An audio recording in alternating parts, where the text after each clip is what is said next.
ભાવનગર શહેરમાં અશાંતધારા ભંગ કરનાર સામે પોલીસની કડક કાર્યવાહીનો સિલસિલો યથાવત છે। પોલીસ મહાનિરીક્ષક રાજેન્દ્ર વી અસારી અને પોલીસ અધિક્ષક નીતેશ પાંડેના માર્ગદર્શન હેઠળ લોકલ ક્રાઇમ બ્રાન્ચ દ્વારા વધુ 2 ગુનાઓ નોંધવામાં આવ્યા છે।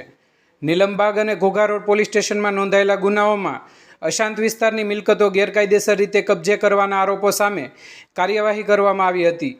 ગુનો નોંધાયા બાદ બંને કેસમાં આરોપીઓએ ગેરકાયદે કબજો સ્વેચ્છાએ ખાલી કરી મૂળ માલિકોને મિલકત પરત સોંપી છે।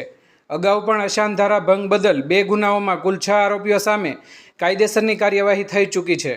ભાવનગર જિલ્લા પોલીસે નાગરિકોને અપીલ કરી છે, અશાંત વિસ્તારના કાયદાનો કોઈ પણ ભંગ કરે કે ગેરકાયદે મિલકત વ્યવહાર અંગેની માહિતી તાત્કાલિક પોલીસને આપો। આવા તમામ કેસોમાં કડક કાયદેસરની કાર્યવાહી કરવામાં આવશે।